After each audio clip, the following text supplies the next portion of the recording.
Bonjour et bienvenue dans cette nouvelle vidéo des temps forts. Cette série a comme objectif de vous permettre de bien vivre les temps forts de l'année liturgique. Aujourd'hui, nous parlerons du temps de Noël.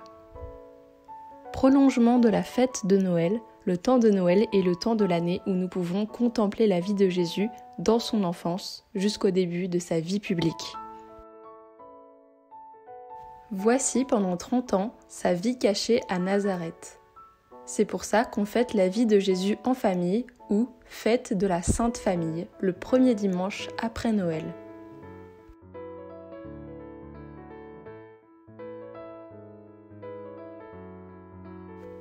Huit jours après la naissance de Jésus, le 1er janvier, c'est la fête de Marie, Mère de Dieu.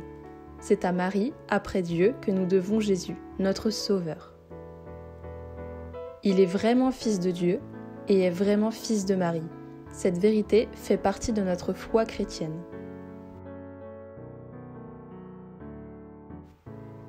Le deuxième dimanche après Noël, c'est l'épiphanie du Seigneur. Épiphanie veut dire manifestation. Dieu se fait connaître aux païens. La fête de Noël était la manifestation de Dieu au peuple juif, mais il veut que tous les hommes soient sauvés. Aujourd'hui, il se fait connaître aux païens grâce à une étoile qui a conduit les rois mages jusqu'à Jésus. Venus d'Orient, les mages apportent en cadeau l'or, l'encens et la myrrhe.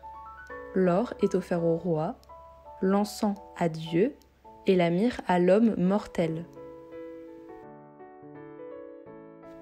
À notre tour, offrons à Jésus l'or de nos bonnes actions, l'encens de nos prières, la myrrhe de nos efforts, renoncements, sacrifices. Le troisième dimanche après Noël, c'est le baptême de Jésus dans le Jourdain. Par ce baptême, Jésus inaugure sa vie publique. Lui, qui n'a jamais péché, se présente dans la file des pécheurs.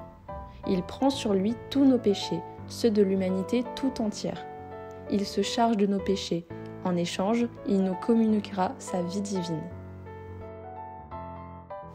Par son baptême, Jésus sanctifie l'eau en vue de notre baptême. Le baptême de Jean-Baptiste était seulement un baptême de pénitence, signe du regret de nos fautes et du désir de purification. En entrant dans le Jourdain, Jésus donne à l'eau un pouvoir nouveau, celui de communiquer la vie divine à ceux qui reçoivent le baptême au nom du Père et du Fils et du Saint-Esprit. Les baptisés deviennent alors enfants, frères et sœurs de Jésus. Après le temps de Noël, pendant quelques dimanches, ce sera la première partie du temps ordinaire, c'est les ornements verts à la messe. Puis, ce sera l'entrée en carême et la montée vers Pâques. Mais, une autre fête se rattache encore au mystère de Noël. C'est la fête de la présentation de Jésus au Temple.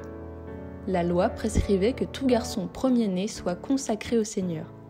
Il venait aussi offrir le sacrifice prescrit par la loi du Seigneur, un couple de tourterelles ou 2 petites colombes. La présentation au temple est la transition entre le mystère de l'incarnation et le mystère de la rédemption. Le Fils de Dieu s'est fait homme, incarnation, il a pris un corps pour pouvoir souffrir et mourir et par ce moyen nous sauver par sa mort sur la croix, c'est la rédemption. Après l'offrande rituelle, la rencontre avec Sidéon, homme juste et craignant Dieu, révèle en cet enfant le Dieu qui vient nous sauver, la lumière qui éclairera les nations, et un signe de contradiction et l'annonce du glaive de douleur. Et voilà, c'est la fin de cette vidéo, voici les points importants à retenir. Dans cette belle série de fêtes, il faut bien voir que Jésus est un vrai homme, et Jésus est vrai Dieu.